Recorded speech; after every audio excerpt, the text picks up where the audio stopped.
Hey everyone, Ben the Bar Guy back with another video to help you make better drinks, and today we're gonna go over bar parlance, bar vocabulary, what gets said at bars. We're gonna help you understand it. Sometimes it's a little confusing and you end up just going, I'll have a beer, and it might keep you from drinking a good cocktail. So why not just know what the heck the bartender's saying or asking when he asks? So this will help you out. When you go to your bar, you'll be able to order exactly what you want, or at least understand what they're asking you. And as always, let's make better drinks. Nux, beer mug.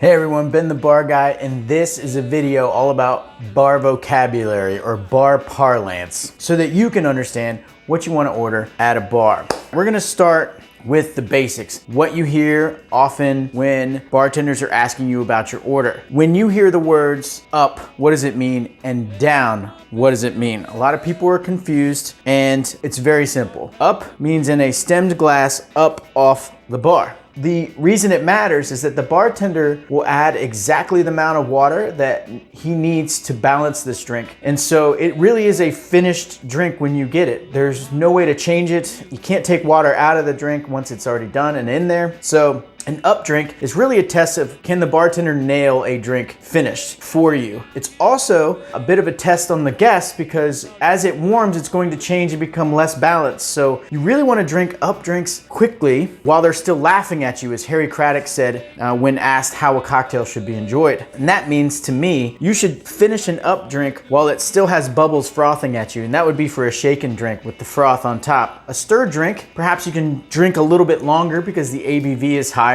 and the drink probably got colder because of that in the first place, so it'll stay cold for you a little longer. Also, there are some bartenders out there like Dave Arnold who actually prefer their stirred drinks a little bit warmer anyway. And by that I mean plus 2 degrees Celsius, as opposed to like what we go for at my bars, which is -2 or lower. But in essence, you should be drinking these pretty quickly, maybe 4, 5, 6, 7 minutes. If you get past 10 minutes, a good bartender will come over to you and ask maybe if you'd like that drink down on a rock to rechill it again. And that obviously is gonna add more water. It's not ideal, but at least you're getting a colder drink that way. And then there's down. What does that mean? Down means in a rocks glass that sits on the bar and probably on ice. Down glasses are used for old fashions almost automatically, but you can order what's typically an up drink like a Manhattan martini down. But just understand, when you order a down drink, you're telling the bartender you don't need the exact amount of water to be right, because there's ice there and the ice will do the work for the bartender and for you. So we tend to serve these drinks a bit hotter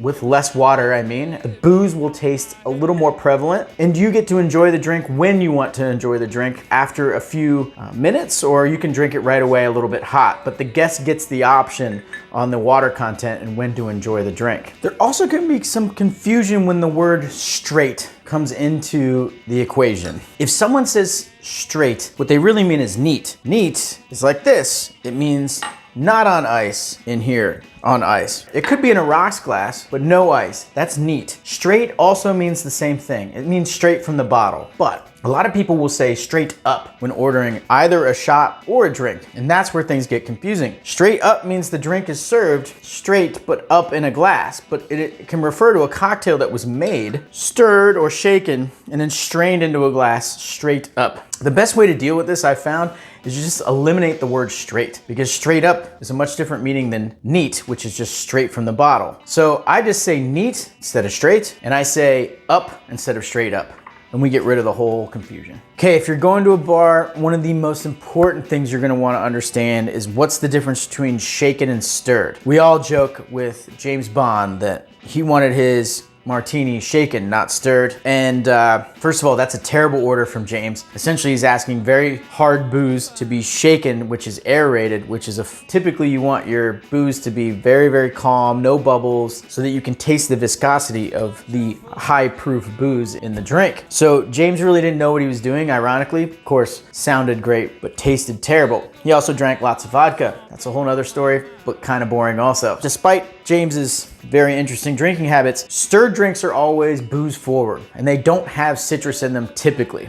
In the old days, in an old cocktail book, they may have added a touch of citrus to stirred drinks. In the old days, they would think of a stirred drink as if it's translucent, you could see through it, then they would stir it. If it wasn't translucent, they would shake it, but they might add a 1/4 ounce of orange juice to a lot of stirred drinks or something like that. But today, we kind of break it down simpler. If it has citrus, it is shaken, and that's so it gets aerated. And if it's stirred, it's mostly alcohol with no citrus. So the citrus is what's defining stirred or shaken. Oftentimes, if you go to a bar that does omakase ordering or trust ordering, where the bartender's trying to find a drink for you, they will start by saying, do you want something shaken on the refreshing side of things with citrus? Or would you prefer something a little more booze forward that resembles a martini, Manhattan, old fashioned, or Negroni? There's a lot of confusion about what cocktail categories are. The way we organize cocktails at my bars is that we organize based on the classics first. We have a series of classic cocktails, and then all of the variations and all of the riffs on that variation then flow from that basic root spec. In essence, your drink categories go like this. Let's start with the shaken up drinks.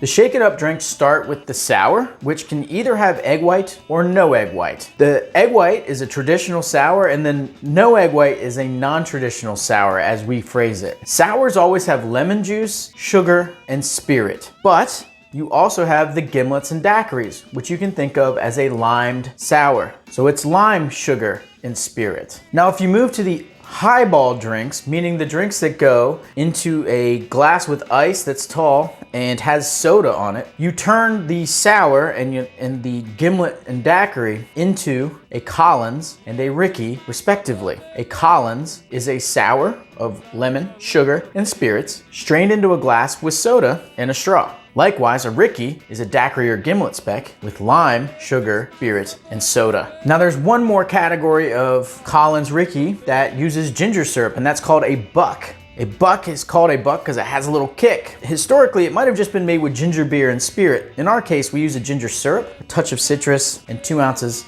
of spirit, and that makes our bucks for us. Now, if we move to this stirred side of things, there are essentially 3 main groups of stirred up drinks. The Negroni and all of its variations usually comes down in a rocks glass on a big cube like this, and it usually is equal parts 1-1-1.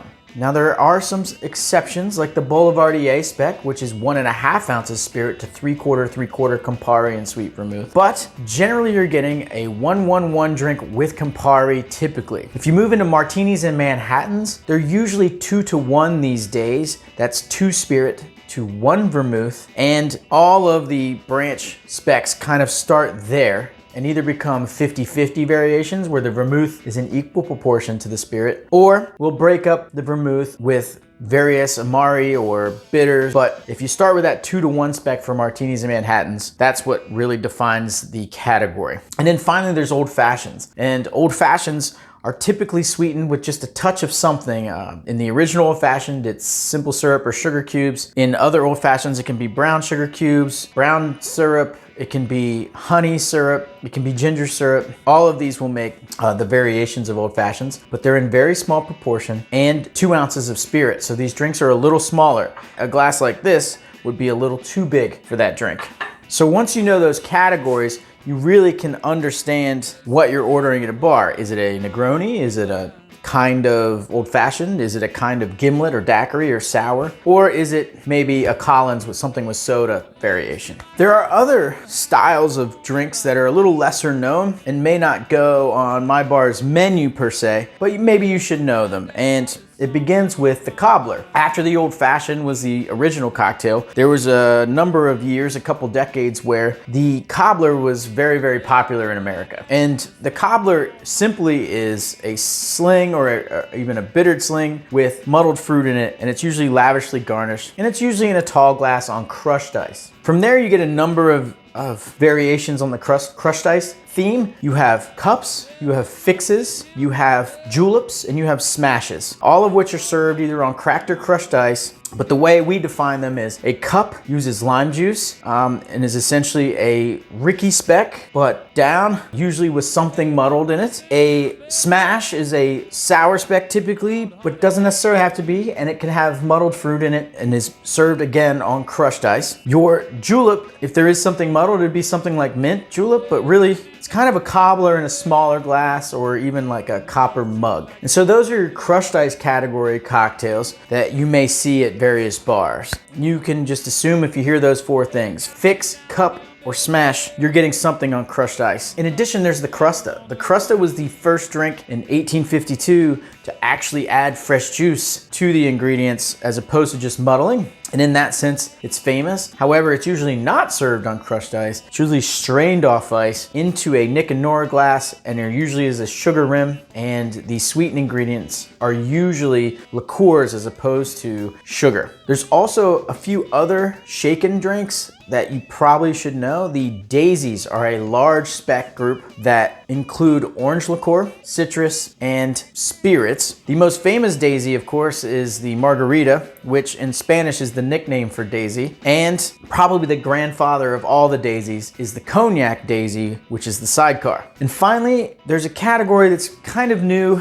that really came about when Amaros and Amari and liqueurs were hitting their stride in the early 2000s, and that's the equal parts cocktail. Now, there are some older versions. One was from Detroit and is famous as the Last Word, and the equal parts cocktails are all in the same proportion. So the Last Word is equal parts lime, green chartreuse, gin, and maraschino liqueur. Now, these can be tough to make as the ABV of these drinks goes up and down rapidly depending on the ingredients you use, but some of the best drinks in the world, especially if you drink lots of cocktails, are of this equal parts variation. Another cocktail category you may have heard from time to time is the fizz. A fizz traditionally is simply a sour with egg white served in a Collins glass with soda. The Collins glass can sometimes be a little shorter than a typical Collins glass because there's no ice on this drink. They're served as typically morning drinks, brunch drinks, hangover get-overs, but you usually see them with nice frothy tops hanging over the glass, and it is definitely a challenge to make them very well, so bartenders are often challenged in order to make fizzes, and the most famous fizz that you may have heard of is the Ramos Gin Fizz. Another cocktail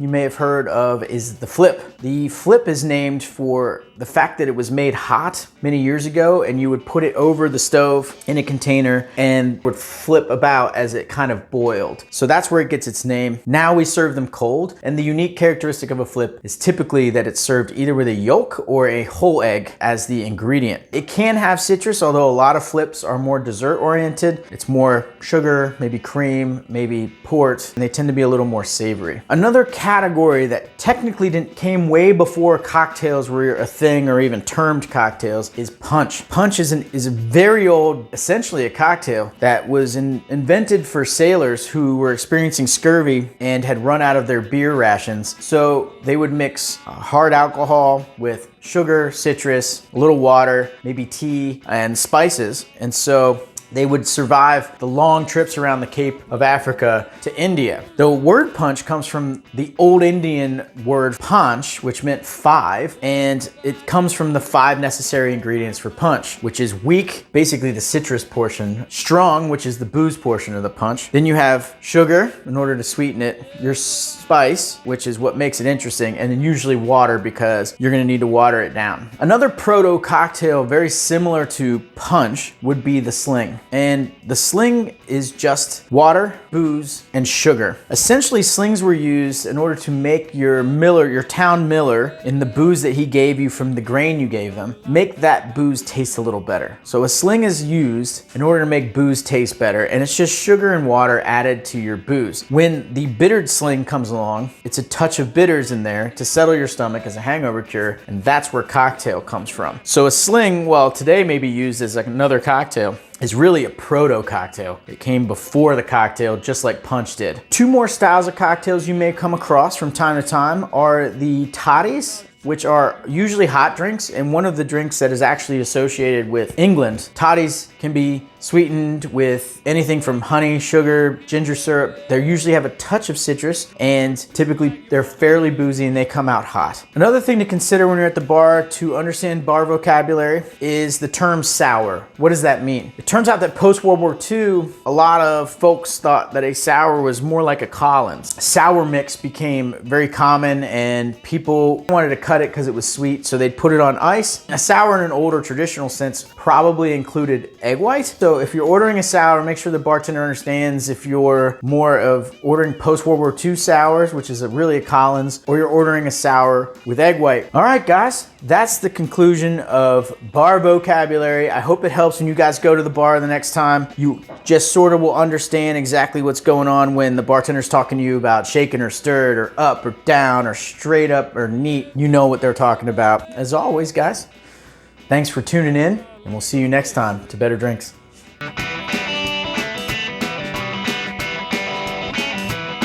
Yeah, fix my supper, baby. Oh, honey, let me go to bed.